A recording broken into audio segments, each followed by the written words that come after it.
سب سے پہلے بات کریں گے سپریم کورٹ میں آئینی بینچ کے روبرو موسمیاتی تبدیلی اتھارٹی کے قیام کی کیس کی سماعت ہوئی ہے۔ وفاقی حکومت کی جانب سے اتھارٹی چیئرمین اور ممبر کی تعیناتی میں سست روی پر عدالت برہم۔ جسٹس جمال مدوخیل نے ریمارکس دیے کہ موسمیاتی تبدیلی ایک سنگین مسئلہ ہے، حکومت کو چیتے کی رفتار سے چلنا چاہیے لیکن وہ کچھوے کی چال چل رہی ہے۔ ایڈیشنل اٹارنی جنرل نے عدالت کو بتایا چیئرمین کی تعیناتی کے لیے تیسری مرتبہ اشتہار دیا گیا۔ جو لوگ شارٹ لسٹ ہوئے وہ دوہری شہریت کے حامل تھے۔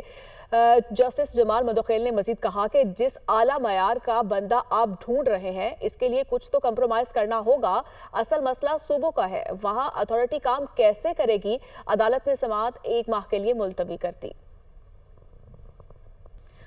وفاقی وزیر خزانہ محمد اورنگزیب نے کہا ہے کہ پاکستان کو ماحولیاتی تبدیلی جیسے خطرات کا سامنا ہے۔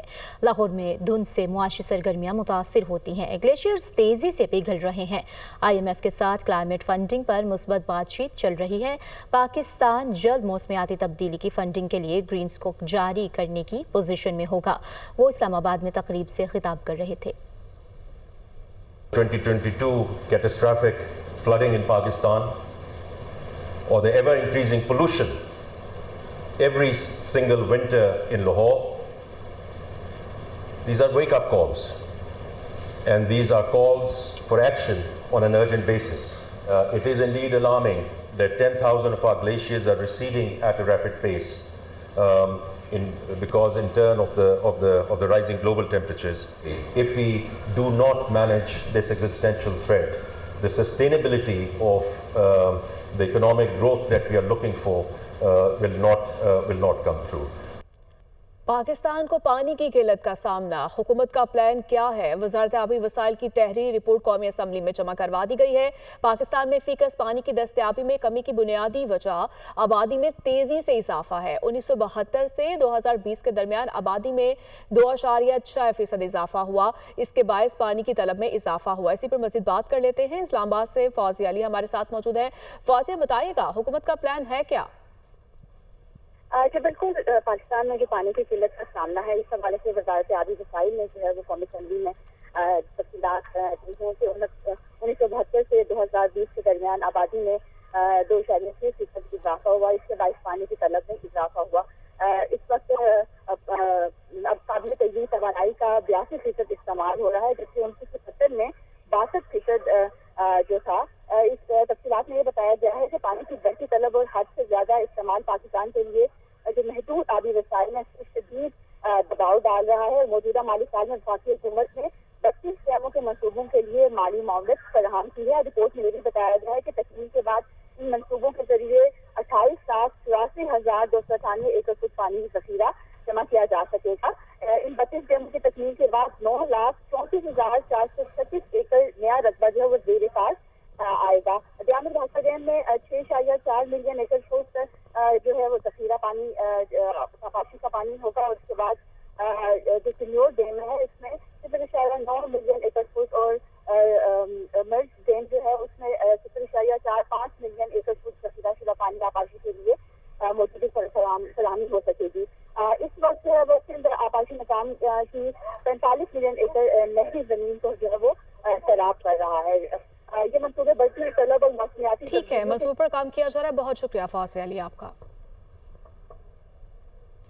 اب آپ کو بتائیں گے وزیر اعظم شہباز شریف کی مدینہ منورہ میں روضہ پاک صلی اللہ علیہ وسلم کی زیارت۔ مسجد نبوی صلی اللہ علیہ وسلم میں عبادات اور نوافل ادا کیے، پاکستان کی ترقی اور خوشحالی کے لیے خصوصی دعا کی۔ وزیر اعظم اور وفد کے لیے خصوصی طور پر ریاض الجنہ کے دروازے کھولے گئے۔ صدر آصف علی زرداری نے یوم پاکستان اور عید الفطر کے موقع پر قیدیوں کی سزاؤں میں 180 روز کی خصوصی چھوٹ دے دی۔ صدر مملکت نے سزاؤں میں کمی کی منظوری آئین کے آرٹیکل 45 کے تحت دی ہے۔ سزاؤں میں کمی کا اطلاق قتل، جاسوسی، ریاست مخالف سرگرمیوں میں ملوث قیدیوں پر نہیں ہوگا۔ سزاؤں میں کمی کا اطلاق زنا، چوری، ڈکیتی، اغوا، دہشت گردی میں سزا یافتہ مجرموں پر بھی نہیں ہوگا۔